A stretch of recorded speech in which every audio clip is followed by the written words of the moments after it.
Retrouvez la Transat Bénodet Martinique avec AG2R La Mondiale. C'est un finish époustouflant pour le spectateur, mais particulièrement éprouvant pour les skippers, qui auraient pu imaginer qu'après avoir traversé un océan, le vainqueur ne serait toujours pas désigné à l'entrée de la baie de Fort-de-France. En 24 heures, Nicolas Lunven a repris la tête de la course à Thomas Rouxel et jusqu'à la dernière marque, rien n'est joué. Mais c'est finalement le skipper Vantey qui s'en sort le mieux. 2 ans après sa victoire sur la solitaire du Figaro, Nicolas Lunven confirme qu'il est un grand marin. J'ai eu beaucoup de réussite parce qu'en fait on a eu des conditions extrêmement changeantes au niveau des grains, donc moi j'ai réussi à en profiter beaucoup mieux que eux. Eux ils ont une nuit dramatique il y a 2 jours et moi j'ai fait une nuit exceptionnelle dans des grains où j'ai réussi à aller vite et dans la bonne direction, ce qui n'est pas toujours le cas avec les grains.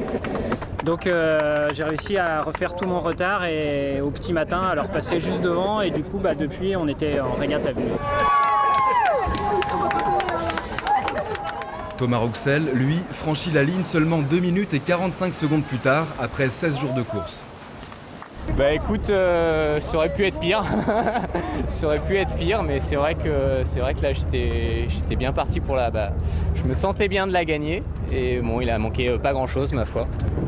Ça fait 16 jours où on bagarre vraiment quotidiennement là et physiquement ça commence à être vraiment dur. Je pense que c'est une des courses les plus dures que j'ai faites physiquement, en tout cas sur lesquelles je me suis le plus investi.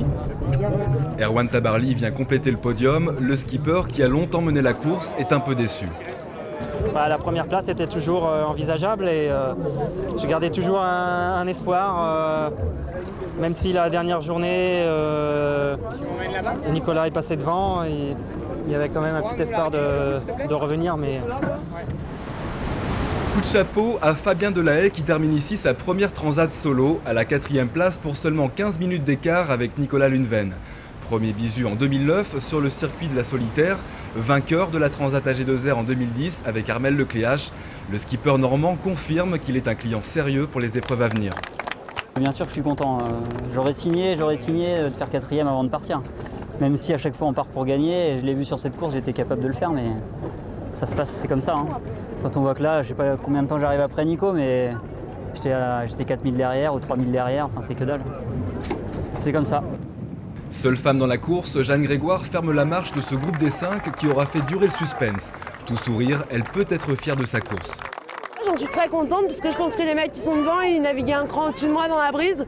Comme c'était une manche de brise, je m'en sors pas si mal que ça, quoi. Pour une transat de gros bras, je pense que je m'en sors pas trop mal.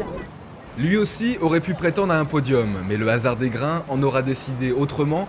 Romain Attanasio, éprouvé, en termine avec une transat menée tambour battant à plus de 9 nœuds de moyenne.